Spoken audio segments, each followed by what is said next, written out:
അതായത് വിവാദങ്ങൾ ആദ്യം ഈ പെട്ടി വിവാദമാണല്ലോ. പെട്ടി വിവാദം ഉണ്ടാക്കിയത് CPM ഇടതുപക്ഷമല്ലല്ലോ. പെട്ടി വിവാദം ഉണ്ടാക്കിയതിന് നേതൃത്വം കൊടുത്തത് ഇവർ തന്നെയാണ്. കാരണം KPM ഹോട്ടലിൽ കള്ളപ്പണം വന്നു എന്നത് ഞങ്ങൾ വസ്തുതാപരമായി ഇവിടെ പറയുകയും പിന്നീട് അതിൻ്റെ CCTV ദൃശ്യങ്ങളിൽ നിങ്ങളുടെ മാധ്യമങ്ങളിലൂടെ വരികയും ചെയ്തതാണ്.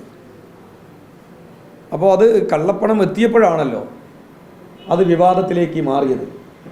അല്ലാതെ ഞങ്ങൾ കൃത്രിമമായി ഉണ്ടാക്കിയ കാര്യങ്ങളല്ല അത്. അപ്പോൾ കൊണ്ടുവന്ന കാര്യങ്ങളെ ഞങ്ങൾ തുറന്നു കാണിച്ചു.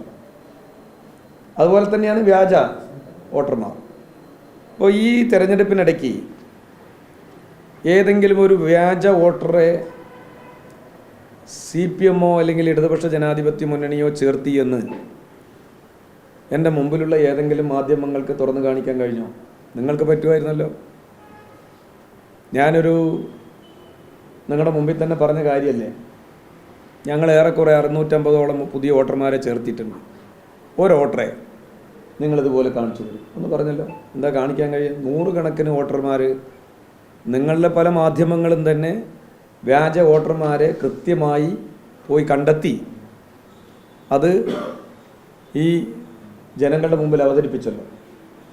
അപ്പോൾ ഇതെല്ലാം അവർ ഉണ്ടാക്കിയെടുത്ത കൃത്രിമപരമായി ഈ ഇലക്ഷനിൽ ജയിക്കാൻ വേണ്ടിയിട്ടുള്ള ഒരു ഹീന ശ്രമത്തിൻ്റെ ഭാഗമാണ്. അത് കണ്ടെത്തിയപ്പോഴാണ് അത്തരം കാര്യങ്ങളെല്ലാം ഈ മണ്ഡലത്തിൽ ഈ തെരഞ്ഞെടുപ്പിൽ ചർച്ചയായത്. ഇടതുപക്ഷ ജനാധിപത്യ മുന്നണി ഇല്ലാത്ത ആരോപണം കൊണ്ടുവന്ന് വിവാദങ്ങൾ ഉണ്ടാക്കി ചർച്ച ചെയ്യിപ്പിച്ചതല്ല.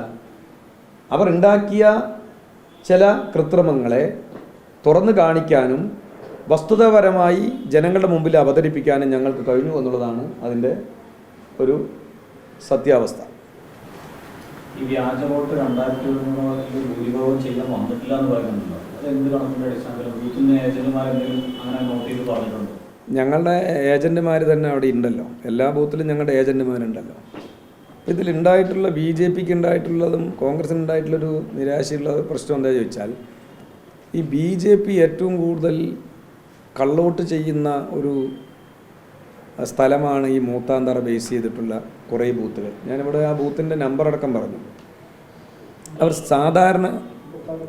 സാധാരണ ചെയ്യുന്ന ഒരു പ്രവർത്തനം എന്താ ചോദിച്ചാൽ, തലേനാൾ തന്നെ വോട്ട് കണക്കാക്കി വയ്ക്കും. സ്ഥലത്തില്ലാത്തവരുടെ, മരിച്ചുപോയവരുടെ അടക്കം. അങ്ങനെ ഒരു 300 പേര്, ഇപ്രാവശ്യം 360 പേരെയാണ് അവർ തയ്യാറാക്കിയത്. ആ 360 പേർക്കും ഇത്തവണ അങ്ങനെ കള്ളൗട്ട് ചെയ്യാൻ സാധിച്ചിട്ടില്ല. മറ്റൊന്ന്, നന്നായി കാഴ്ചയുള്ളവർക്കും കണ്ണ് കാണുന്നില്ല എന്ന് പറഞ്ഞ് ഓപ്പൺ ഔട്ട് കൊണ്ട് ജയിപ്പിക്കും. നല്ല കാഴ്ചയായിരിക്കും, മനസ്സിലായില്ലേ? പക്ഷെ അവരെയും പ്രിസൈഡിങ് ഓഫീസറുടെ മുമ്പിൽ കൊണ്ടുവന്ന് തീരെ കണ്ണേ കാഴ്ചയില്ല എന്നൊക്കെ പറഞ്ഞ് ഒരു ഭീഷണിയെല്ലാം മുഴക്കി ആ രൂപത്തിൽ ഈ തെരഞ്ഞെടുപ്പിൽ വോട്ട് ചെയ്യിപ്പിക്കാറുണ്ട്. മൂന്നാമത്, മറ്റൊരു രാഷ്ട്രീയ പാർട്ടിയുടെയും ഏജൻറ്റുമാരെ, ബൂത്ത് ഏജൻറ്റുമാരെ ആ ബൂത്തുകളിൽ ഇരിക്കാൻ സമ്മതിക്കില്ല.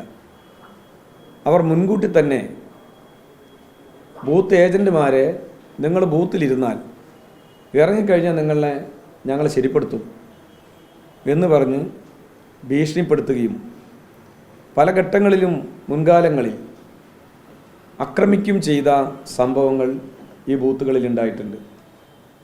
അതൊന്നും ഇത്തവണ RSSന് ആ ബൂത്തുകളിൽ ചെയ്യാൻ കഴിഞ്ഞില്ല. പോലീസ് സേന ശക്തമായിരുന്നു. അപ്പം ഇക്കാര്യങ്ങളിലെല്ലാം വലിയ നിരാശയാണ് ഉണ്ടായിട്ടുള്ളത്.